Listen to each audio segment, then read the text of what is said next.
Hello and welcome back to Untitled Podcast. We're here to talk about watches, time, Football. Football. Yes, good shout, Andy. Mm-hmm. And how to spend time playing football. And as you mentioned, Felix, Andy Green here. We're going to be joined by Steve Corica, who is the head coach of Sydney FC, which is a football or soccer team. Yep. Do you call it football or soccer?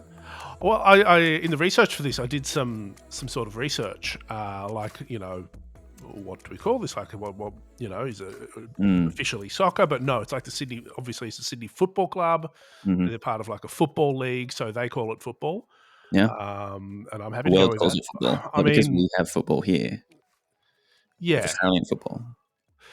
We've got several different versions of football. I think they can all happily coexist. And to be fair, the game we call soccer, I think, is by far the largest and most popular, so it should have domination rights. Yeah, I don't think that many people call it soccer outside of Australia. So America are the only one, so, They're new to the sport. So we're chatting to Steve Corica because of his new affiliation, I should say Sydney FC's new affiliation with Casio Edifice Australia. So new team sponsors. As soon as we found out, we said, well, we're working with you guys. We've got to get you on the man Steve on the line and have a chat. And really curious to hear all about how timing comes into play. Yeah, it's kind of cool. Like it's all that Pretty sort cool. of, you expect to, no spoilers, but you expect it to be like, well, the seconds matter on the pitch. Whereas he's like, no, it's just like, managing schedules and, like rehab and all that sort of stuff that is what Playing time. Modern professional sports is. Yeah, athletes. Felix, what's been happening before we talk to Steve? Tell me.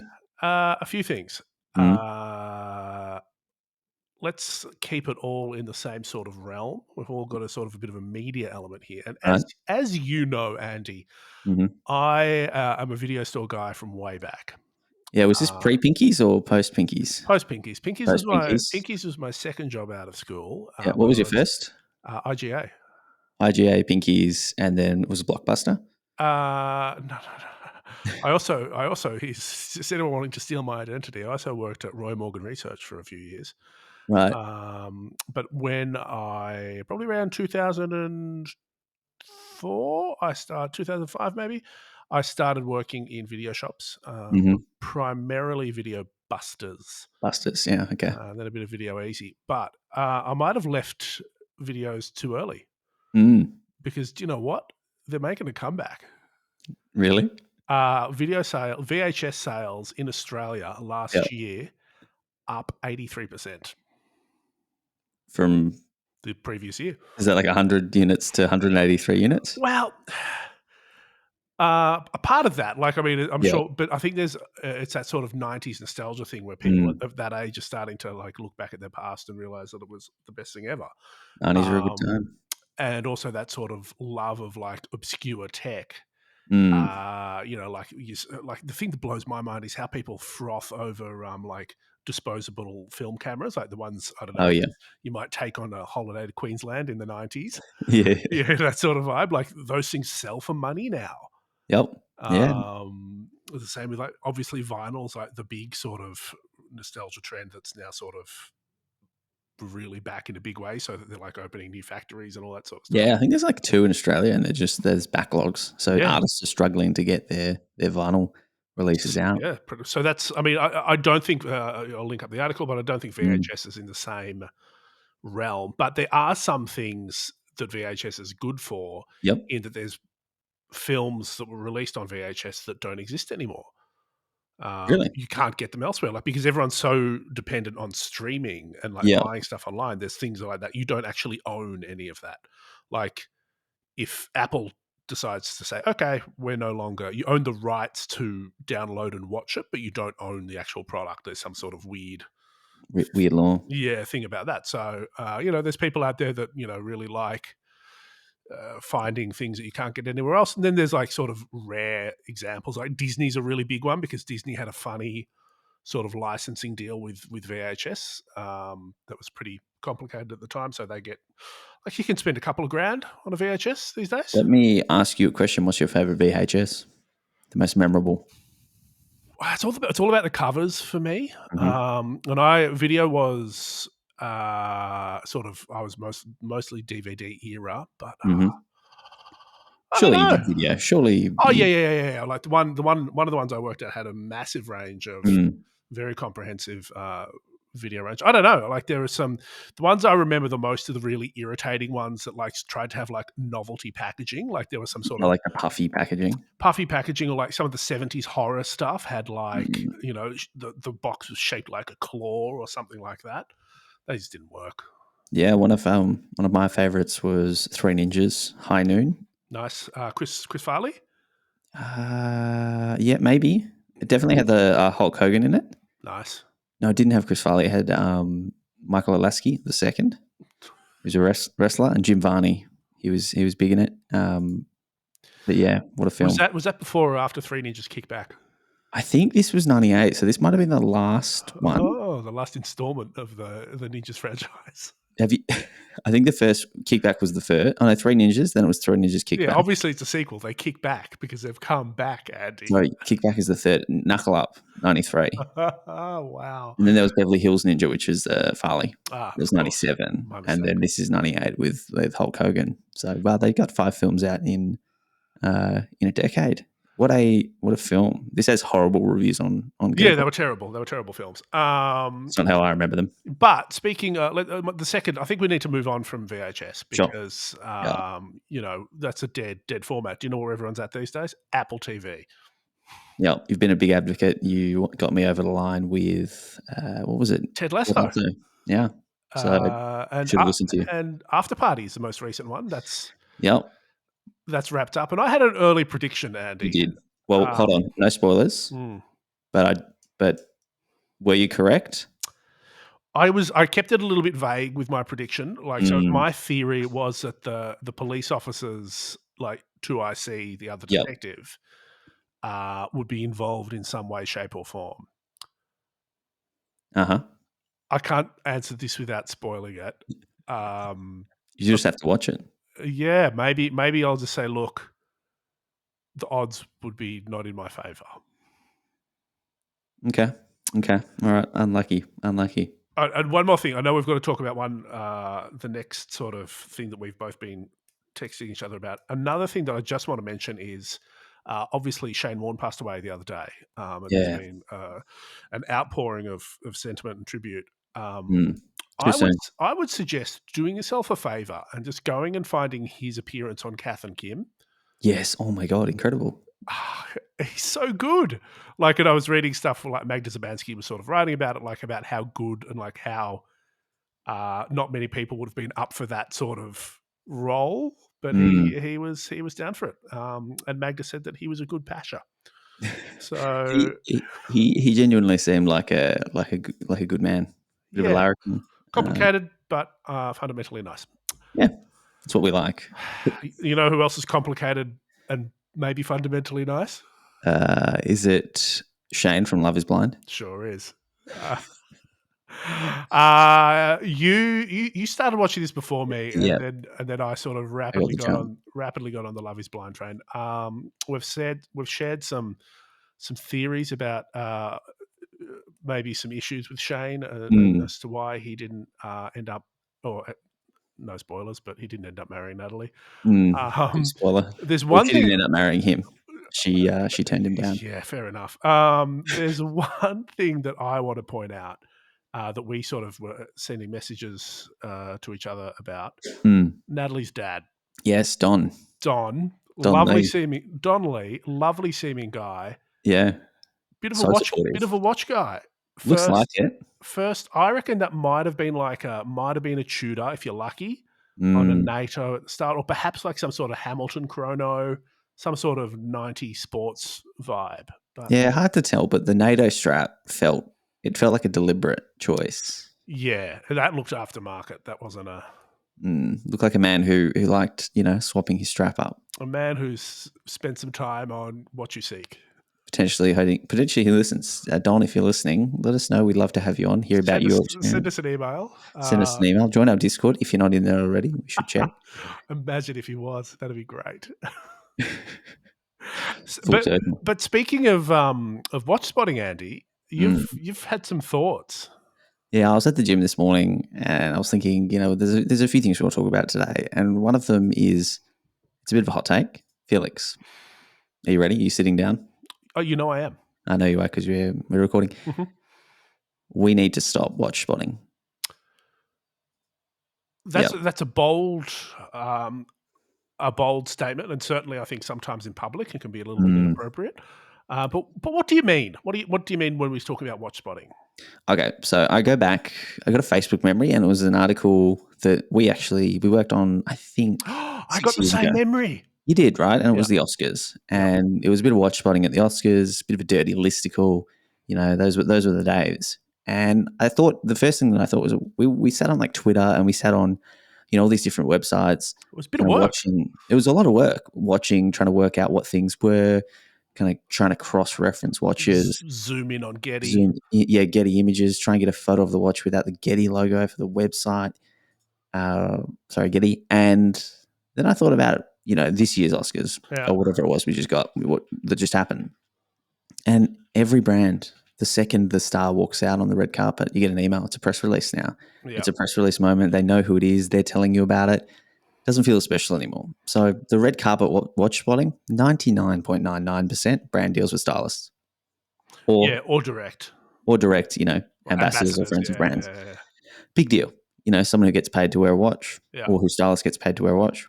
Where's the watch? And I find it interesting, and this is potentially a related note. Mm, I don't know if you've noticed, Hodinkee is like churning out mm, watch spotting of like just not topical films, but like mm.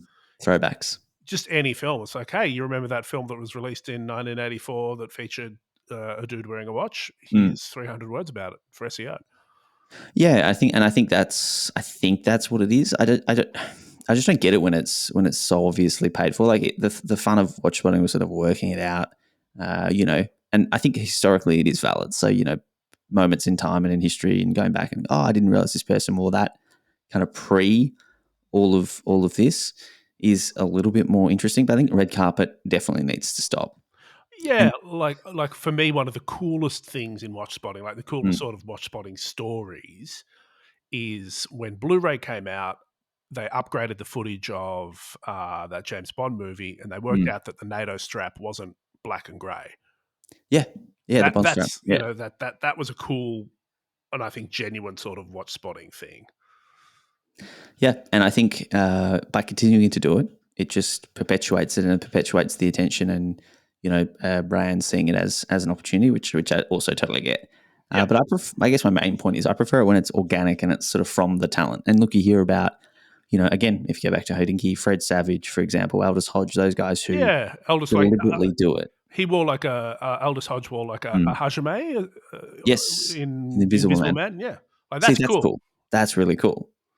But Still kind of a brand deal, but it's for the right reasons. It's not like yeah, for the right reasons. Richemont's PR department has contacted, what's her face, my favorite stylist that does the rock, Yeah, Alara Alara Urbanati.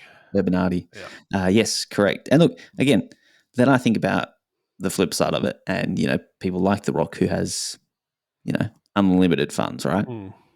Can wear, he's got massive risk, can wear whatever he wants, can get whatever he wants, can buy whatever he wants, and I like to see what choice he lands on. So I don't mind it in that sense because guy can have whatever he wants. What incentive does he have? What's a Richemont brand possibly offering him But to but wear? but he still does. He still does Richemont Mm. deals, and it's because I guess it goes through the stylist, and she has the Richemont hookup. Like Yeah, he was wearing a Panerai at the Super Bowl. I think he likes Panerai, to be fair. Sure. I mean, yeah, that's But I don't know. I think we need to really work out, and like as a community, we all need to have a bit of a reflection and decide. Do we keep doing this? Do we stop? Where's the balance? Where's the line? What qualifies for a watch spot? And maybe what needs to happen is Nick Gold. He becomes the gatekeeper of watch spotting. Do you know what? Actually, I've come up with a take. Yep. Watch spotting is fine. You just don't have to tell everyone about it. Yeah. You can Yeah, don't ask, ruin the like, spot. put a movie up and go, "Hey guys, I was watching this James Bond movie. What watch is Daniel Craig wearing here?" Sure, you can put that up if you want, but you don't have to go, "Guys, just watch this. He's wearing a Rolex." Yeah, or add in some context as to why it's a good choice or not, or why it makes sense from a historical perspective or from a wardrobe perspective or whatever it Yeah, is. Yeah, smart takes as well makes sense. Smart takes. Yeah. Yeah, makes sense. Another take that has popped up for a few weeks now, and in our Discord this morning. Speaking of watch spotting and watches you don't often see these days. Someone asked us, can Franck Mueller make a comeback? Yeah, what was this on the back of? We chatted to James Lambden, and he was sort of saying, talking about trends Yep. and how, like, back in the day, like early 2000s or whatever, Frank Mueller was the king of the crop, and how Yeah. Robin Williams, speaking of, had a bunch of Frank Muellers, and now they are not particularly valuable or desirable. Yeah. So I guess the question that was asked was, can the brand make a comeback? And that gives me a few, offshoot questions. What would it take? What would it look like? Who would have to wear it? And where would they have to wear it? So if any, and maybe the easiest question here is if any celebrity was to either be an ambassador or a friend of the brand or just organically embrace Frank Mueller in full, who would that be to really shift the dial for this brand? Can I answer the initial question? Yeah. I don't think Frank Mueller can make a comeback. You don't think it could? No. Or I think they can. so there is so much. No, it could. Of course, it could make a comeback. The name could make a comeback, but it would take so much time. It would take so much investment of a lot of things that I would argue that it's not worth it. I believe that they could, but it would take nothing short of a miracle, and it would take someone so influential in pop culture that's, I think, sits outside of, or at least on the fringes of watches, as being a watch enthusiast, to fully embrace them. And that's like, imagine if Drake or Cardi B all of a sudden started rock, because that's what happened with Jacob and Co. Right? He got in on enough celebrities' wrists that it's sort of Yeah, become Drake could acceptable. do it. Drake and Cardi B could do it. You're kind of right. Cardi B could do it if that became the rapper's watch, for example. Yeah, Maybe it could. But I think that's too close to its previous iteration. For me, I think the way I'd do it, if I was, the manager of some sort of venture capitalist fund with infinite a couple $100 million. assets, you'd have to wait a generation, I think. Yeah. Well, it's Felix. It's been 20 years. I think you still have to wait another generation. Another one. That thing with, like, that's an old sort of story about Apple. Like, Apple doesn't care if one particular group doesn't get it because they're getting the next. Yep. They're thinking on that sort of scale. The other thing that I think is worthwhile thinking about is there is heat around, like, early Frank Mueller, in the way there is sort of about early Roger Dubuis, like the stuff that the man himself made. Who, Frank Mueller is undeniably an incredibly talented and important watchmaker. But the brand has just it's too of an era, and it has such strong associations that I don't think it could. What? Like, I think you'd have to wait so people have forgotten about those Curve X's totally, and then come back with, like, the original sort of designs that Frank Mueller did, and those complicated round chronographs, and then maybe some light Curve X stuff. And I don't know. I think they're trying to shape. I think they could almost lean into that and make it come up with something that's a bit more wearable. Dimepiece. She could make Frank Mueller cool again. There is someone out there who could do it. Imagine if we just got a couple of Frank Muellers and wore them around. Do you think anyone would? And I also think it would have to involve, like, a massive sort of, like, some sort of new management. You'd have to pull back on everything they've, like, cut it back to, like, 4 SKUs. It would be a complete change of their business model. Yeah. And to be honest, maybe the fact that, Russian oligarchs aren't cool at the moment could help. I mean, yeah. The traditional customer base of Frank Mueller is diversifying. All right, Felix. Well, I wasn't going to go there, but you did.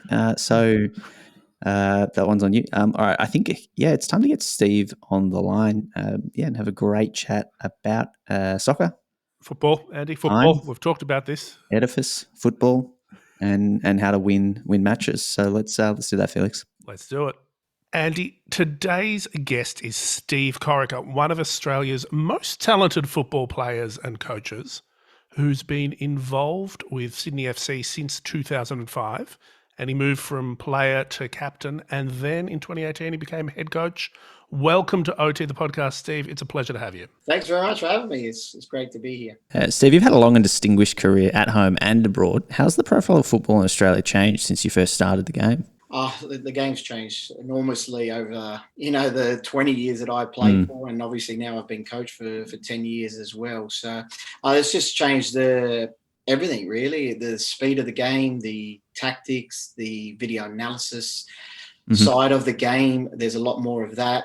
The sports science side of things as well. That's really come into the preparation of the team, and so a lot of stuff like that. Obviously, now recently with the new sub rule as well, with COVID and stuff like that, the 5 subs obviously changes the pace of the game as well. So there's a lot of things that has changed. VAR obviously as well, which is changed the game as well. So there's a lot of things that has changed in my time as a player to now as a coach. It's just about adapting to it. And you sort of mentioned you had a career as a player before being a coach for the last 10 years. How was that transition for you? Well, I did it slowly. I think when I did retire from Sydney FC, I went into the youth team as a head coach of the youth team. I had a couple of years doing that, but also I was the second assistant, so of the first team, and just I learnt a lot while I was head coach of the youth team, and then really after that I become assistant coach, and I've been assistant coach for quite a while. And then obviously when Graham Arnold left, I got the head job. So I've been, this is my 4th season now, and so I slowly moved into it, obviously from youth team to assistant and now head coach. So gradually built into the role, and the time was right, I think, when Graham left to take over. Yeah, so you've briefly mentioned about how the profile and the actual game itself has changed since you've been involved with it.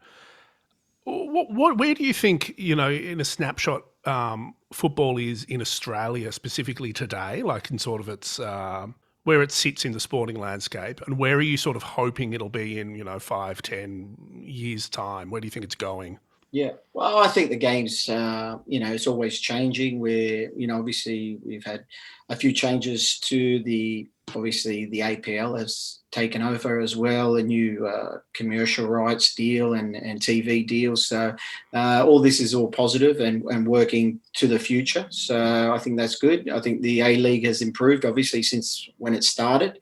We're 17, I think, years down the track now. So it's, obviously had a lot of players come through it, and a lot of players leave to go overseas to play overseas, and we've had a lot of marquee players that have come as well to help improve the game. So I think it's looking good. We want to keep improving it. Obviously, we want to improve. We want to get players into the national team, and obviously players still want to move overseas as well to play against the best players around the world, and which is normal. But I think there's a real pathway here these days for players to come through, the younger ones to come through the ranks. We have academies now at clubs that can come through the academies into obviously the first team, and then a lot of times they want to move on or play for the national team. So there's a lot of stuff that they can do here in Australia now before going overseas. Yeah, awesome. And sort of speaking on new deals, you've recently taken on Casio Edifice as a sponsor at Sydney FC. Yes. Is there any particular synergy between watch brands and football that comes to mind? Well, I think time's very important with everything. Obviously a few of our players are wearing the watches now, which is keeping them on time. Bit of discipline for these boys. They're not late to training or to the matches, because there's big fines if they are. So obviously some of them need it. So, but yeah, no, it's important. It's a fantastic sponsor, and it's great to have them aboard. And there's a lot of things that help out. Obviously, we really rely on time and being on time. I'm a big stickler for that. We have a lot of meetings that they need to be to on time. Just discipline shows with the timekeeping and being on time for training. Obviously, recovery, match days is important as well. But, it's important for me as well. Just getting timings right. during the game, for replacements and everything like that. So it's a big part of football these days, and training, I think, to make sure that we get the right timings for trainings, so that we don't tire them out too much, mate. With the sports science, there's a big push with that as well. Absolutely, and I think sort of I know the relationship with Edifice is pretty new, but what does like good corporate sponsorship look like in sport these days? Like, how can can it go beyond like a logo placement and a check to sort of supporting and fostering community and culture in a team? Yeah, I think it goes a long way. I think, they're not only a sponsor that they put money into the club and stuff like that, but I think, we're a family club, and we want to, we have a great culture at the club as well. And they become part of the family once they do, come on board. So we have a good relationship with all our sponsors, and, we want them to, obviously, to get what they need out of it, and the club as well. So, it's fantastic to have them on board, and, we look forward to working with them, and maybe, in the future as well, for however long they want to stay. Yeah, awesome. And now globally, footballers have a bit of a reputation for splashing cash around, especially when it comes to watches. I think about Cristiano Ronaldo wearing a $1 million plus watch frequently. Yeah. What's your take on that culture, as being a former player? I want to know your take, but also, is it a thing in Australia, or is it a little bit different? I think it's a little bit different in Australia. I think, but I think in Europe, you obviously see Ronaldo with these kind of watches, but it's not just him. They get paid very, very good money over there, and a lot of them, they like the the nice things in life, watches, cars, and stuff like that, which is fantastic. And I like watches as well. It's obviously, but I think it's more so in Europe than in Australia. But obviously everyone wears a watch here as well to make sure we're on time and stuff like that. You got your iPhones with the time as well. But a lot of people, sometimes they like cars, they like watches as well. So, but I think it's more important. I think in Europe that they have these nicer things than us in Australia. I think we're a little bit more down to earth. Different salary caps over there. So you mentioned just a tad, yeah, just a tad. Just a tad. Well, you mentioned you like watches. What do you like in a watch? Do you sort of did you have any watches that you enjoyed wearing before this sponsorship kicked off? Oh yeah, I've got a couple of watches. Obviously, I've got I've had a Rolex for quite a while now, which is. And a few other brands as well. I don't want to. I need to mention them, obviously, but I enjoy wearing a watch as well. But obviously, Casio is come on board now, and I'm just waiting for my watch from these guys now as well. Yeah, nice. We've been trying them out for a little bit, and they're really great, actually. I'm particularly a big fan because they've got a mobile like Bluetooth thing you can connect it to your phone, but it's not a full-on smartwatch, which I appreciate. Yeah, I think a lot of the boys have got them as well already. So they've done a few photo shoots already for them, and they're wearing them to the games and stuff like that. And they got to choose the one that fits their personality and stuff like that. They're obviously the ones they like. So that's obviously great for the boys as well. Most of them are wearing these watches, and obviously to games and stuff. We wear suits to games, and it's nice to wear a nice watch with the suit as well. Yeah, absolutely. Now, Steve, if you had told me a few years ago that I would become obsessed with a TV series about an NFL coach that becomes a soccer coach or a football coach in the UK, I wouldn't have believed you. And this is a very rare opportunity for me where I get to ask an actual professional coach, what's Ted Lasso like? How would you? I've watched both series, and I love him. I think it's a fantastic show. Yeah, not spot on really, but it's very good to watch, and it's entertaining. So I can't wait for the new series to come out, and I think it is coming out soon. Yeah. So. What do you think about Nate's villain turn? Yeah, I didn't see that one coming. So he's one of my favourites, and also is it Roy Kent? I think. Roy Kent. Well, so, but Ted Lasso, he's obviously. He's unbelievable. He's brilliant in it, and it's really good to watch. What do you think of that coaching style? Have you ever watched it and sort of like taken some truths or found it relatable? Given you're sort of one of a handful of professional soccer coaches in the country. Do you watch a show like that and relate? Do you it's cringe to say, but do you learn from a character like that? Yeah, I watch it just more for just enjoyment. I think it's Yeah, funny and it's good, but there's things that little gems in do there. happen, obviously in football and stuff like that. I think the sign above the door is a believe. Mm-hmm. I think that's big thing in football. You believe in what you're doing, you believe in your teammates, you believe in yourself, and that's important in football. I think you got to have the confidence in your players and your team and what you're trying to achieve and work hard together for. And that does show that in the team spirit as well that they have. So, and the culture that they're driving. So there's a lot of things that that is in team sport, but Yep. yeah, it's just good fun, I think, to watch. It's good entertainment. It is fantastic, yeah. So Ted's coaching style is sort of, I think, unrelenting optimism and to the point of being infectious. But what's your coaching style? Yeah, I try to be, obviously there's a lot to coaching in, the man management side of things, the tactical side of things. So I think you've got to be across all of them. I've got to try, you've got players that are 17 years old and, with our players, we've got a couple of players 37. So they all are different, the way you need to speak to them and the way they learn basically from 17 to 37. So I think it's just trying to understand all of them and try and bring the best out of them, the best I can. And I think I have a good relationship with all of them and do my best to treat everyone the same, whether they're playing or not playing. So I think hopefully that shows when they're on the field. And this might be not the best question to ask you because, as you sort of said, you had such a gradual progression into your role as coach at Sydney FC. But what's something about the job that you weren't expecting or they don't tell you about, up front? I just think I think just as when you're a player, you only see the playing side of things.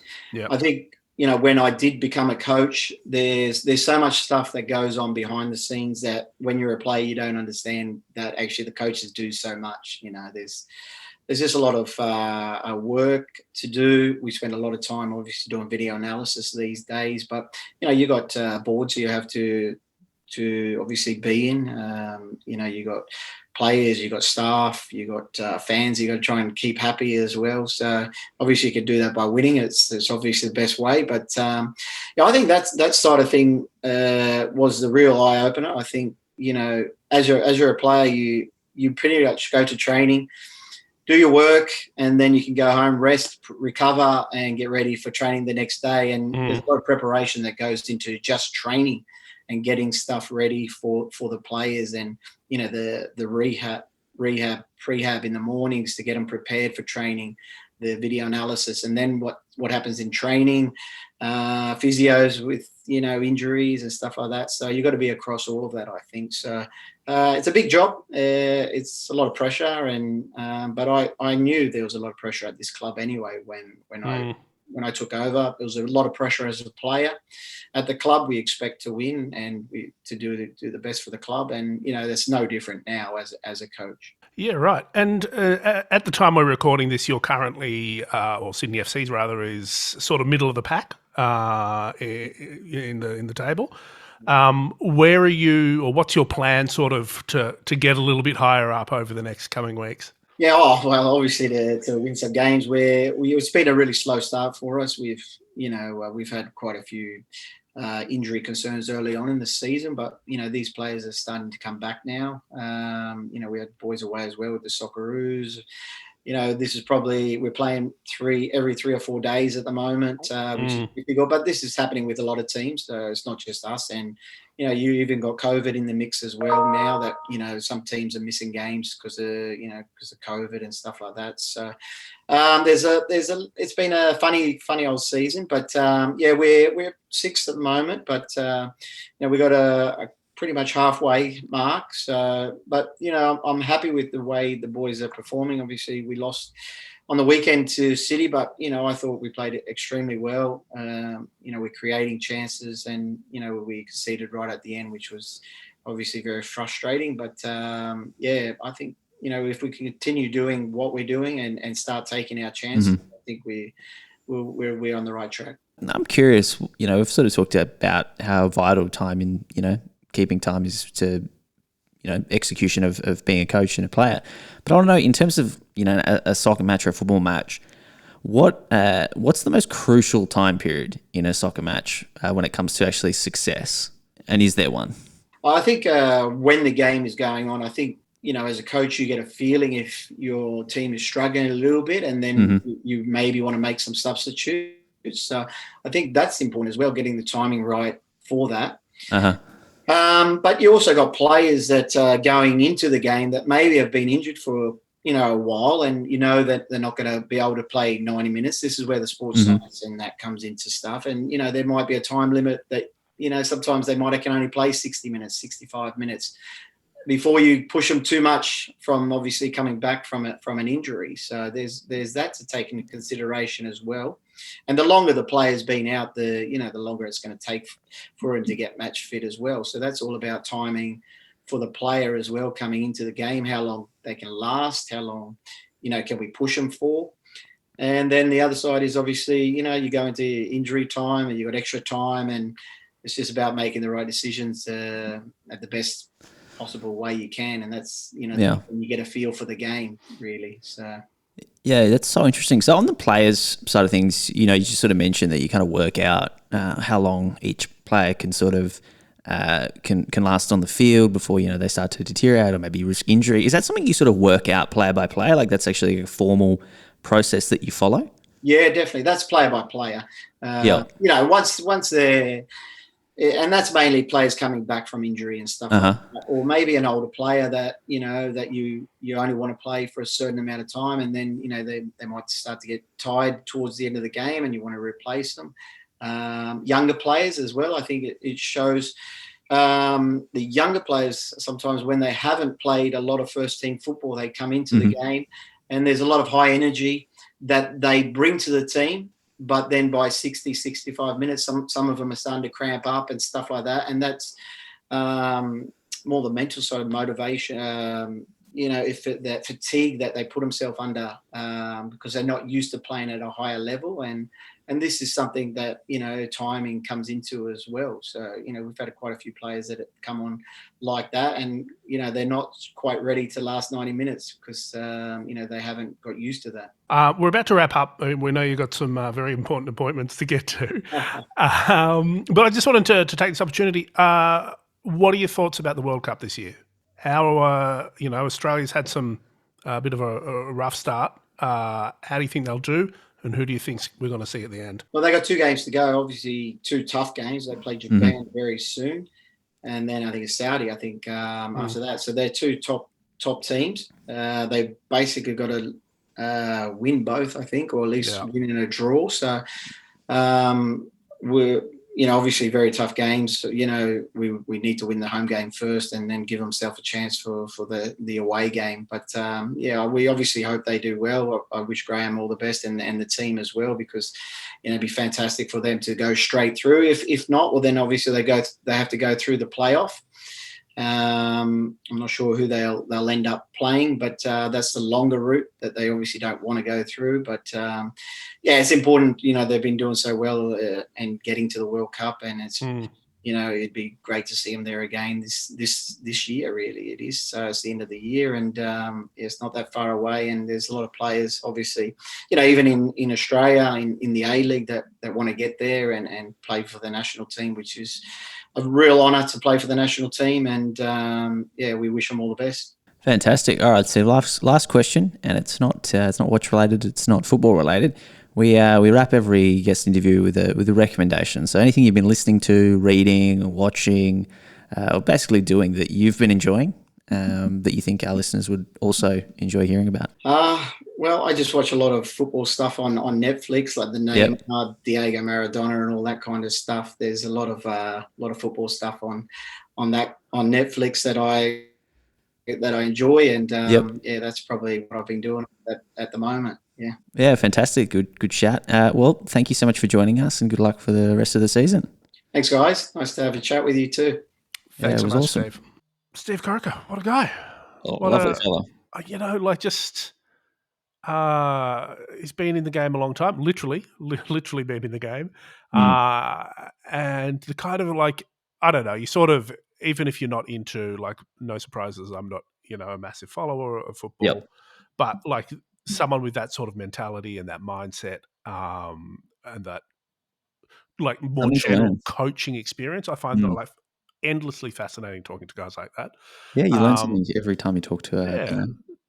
I someone outside your was circle. hoping for some more searing critique of Ted Lasso's coaching style, but I think Steve suspected that question was coming and dodged it. But thanks so much for Edifice Australia for putting that together, helping us out with that. So check them out, edificeaustralia.com.au. Andy, if someone wants to email us criticism for calling it soccer too much, how do they do that? otthepodcast@gmail.com, or hit us up on Instagram, ot.podcast. Of course, you can join our Discord.